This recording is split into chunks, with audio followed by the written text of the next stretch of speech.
అవినీతి నిరోధక శాఖ కార్యాలయంలో ఉన్నాం మనం.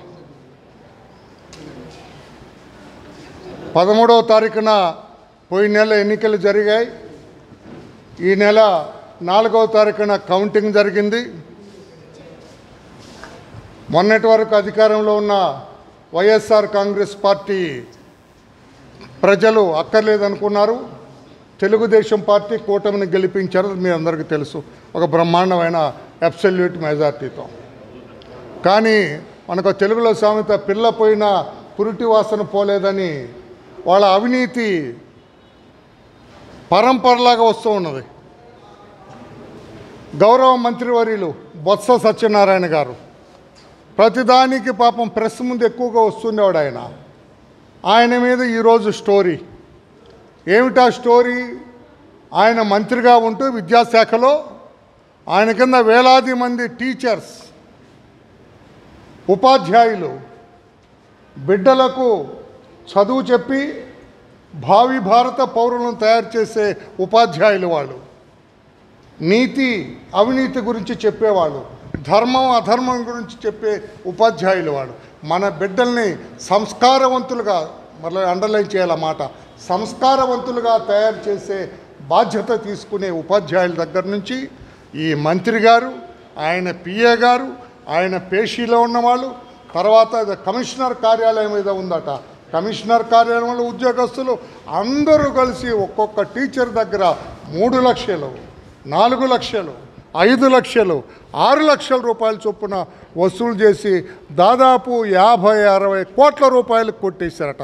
ఇదొక పెద్ద స్కామ్. అంటే జగన్మోహన్ రెడ్డి గారి స్కాములతో పోలిస్తే ఇదంతా పెద్దది కాకపోవచ్చు, కానీ విద్యాశాఖలో నెవర్ ఇన్ ది హిస్టరీ, అంతకుముందు ఎప్పుడు కూడా విద్యాశాఖలో ఎంత దోపిడీ ఎప్పుడు జరగలేదు. గౌరవ బొత్స సత్యనారాయణ గారి నేతృత్వంలో జరిగినంత దోపిడీ, ఈ దగ, ఈ మోసం, ఈ చీటింగ్, ఈ దుర్మార్గం ఎప్పుడూ జరగల. టీచర్లందరూ లబోదిబో అంటున్నారు. ఎవరైనా ఎలక్షన్ నోటిఫికేషన్ వచ్చిన తర్వాత ట్రాన్స్ఫర్లు చేస్తారండి? ఎవరైనా ఎలక్షన్ కోడ్ అమల్లోకి వచ్చిన తర్వాత ఏ బుద్ధినోడైనా ట్రాన్స్ఫర్లు చేస్తారండి? కానీ మనవాడు చేశాడు. చేసి ఎలక్షన్లన్నీ అయిపోయిన తర్వాత మీరు మీ ఇచ్చిన స్థానాల్లో, కొత్త స్థానాల్లో చేరండి అన్నమాట. ఎలక్షన్లు అయిపోయినాయి, ఆపేశారు. ఈ ట్రాన్స్ఫర్లో అవినీతి జరిగిందని తెలిసి ఈ ట్రాన్స్ఫర్లు అమలు చేయడానికి వీల్లేదని ఆపారు. ఇప్పుడు టీచర్లందరూ కూడా లబోదిబో అంటున్నారు.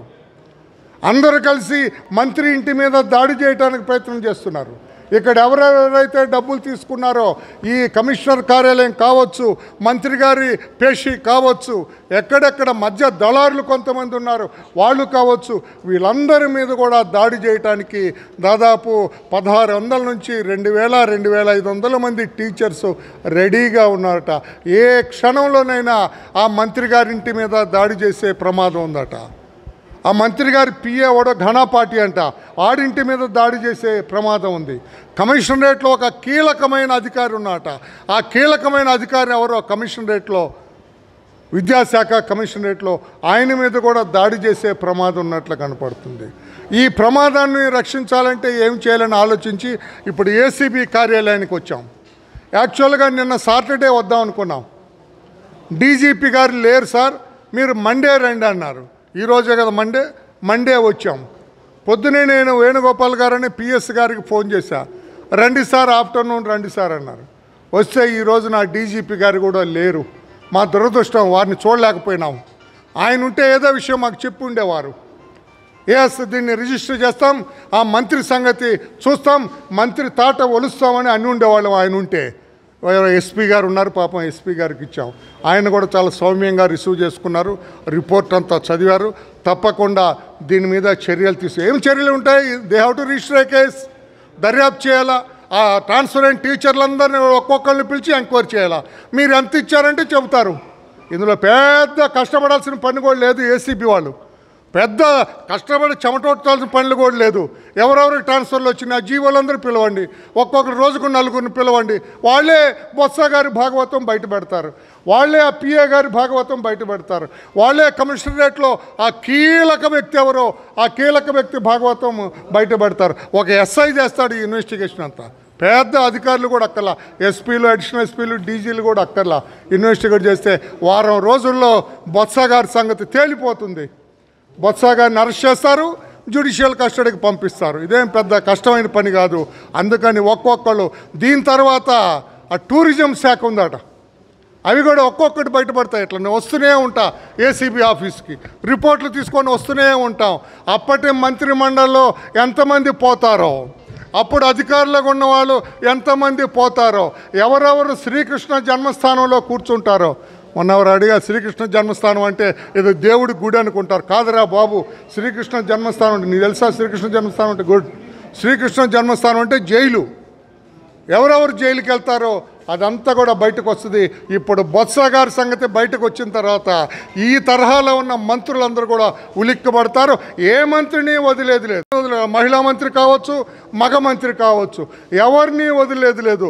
ఎవరెవరైతే ఓవర్ యాక్షన్లు చేసి అవినీతితోటి ఆ డబ్బుతోటి పెద్ద పెద్ద కార్లు కొన్నారో, పెద్ద పెద్ద బంగళాలు కొన్నారో, పెద్ద పెద్ద ఆస్తులు కొన్నారో, పెద్ద పెద్ద పొలాలు కొన్నారో అన్నీ బయటకు వస్తాయి. మీ అవినీతి భాగవతం అంతా కూడా రాష్ట్ర ప్రజలకు తెలుస్తుంది. రాష్ట్ర ప్రజలు ఇది గమనించే మిమ్మల్ని తరిమి కొట్టారు. అయినా కూడా తరిమి కొట్టడంతో మీ పాపం పూర్తి అవ్వలేదు. ఈ దర్యాప్తు చేసి అదంతా కూడా మిమ్మల్ని అరెస్టు చేసి శ్రీకృష్ణ జన్మస్థానానికి వెళ్ళేంత వరకు కూడా ఈ ప్రభుత్వ యంత్రాంగం, ఈ వ్యవస్థలు ఉన్నాయి కదా, ఏసీబీ కావచ్చు, సిఐడి కావచ్చు, వీళ్ళందరూ కూడా అప్పుడు సిఐడి అప్పుడు ఏసీబీలో కాకుండా, మీ టైంలో సిఐడి మీ టైంలో ఏసీబీ కాకుండా చట్టబద్ధంగా, చట్ట పరిధిలో, న్యాయబద్ధంగా మీకున్న పరిధిల్లో దర్యాప్తు చేయమని కూడా కోరటం జరిగింది. దర్యాప్తు చేస్తారని మేము ఆశిస్తున్నాం. ఎక్నాలజ్మెంట్ కూడా తీసుకున్నారు. అది ఏది ఎక్కడేసారు స్టాంప్? ఎక్నాలజ్మెంట్ కూడా ఇచ్చారు ఎస్పీ గారు. తాను రిసీవ్ చేసుకున్నట్లుగా ఎక్నాలజ్మెంట్ కూడా ఇచ్చారు. కనుక తప్పకుండా కేసు రిజిస్టర్ చేసి దర్యాప్తు చేసి బొత్స సత్యనారాయణ అండ్ టీం, బొత్స సత్యనారాయణ ఆయన అవినీతి టీం మొత్తాన్ని కూడా అరెస్ట్ చేయాలని తెలుగుదేశం పార్టీ డిమాండ్ చేస్తుంది. Thank you everybody. Any questions on this? Any question? Tourism అనలా నేను, ఇంకా అవ్వచ్చు, టూరిజం కావచ్చు, ఇంకా కొంతమంది ఉన్నారు. అందరి భాగవతం బయట పెడతాం.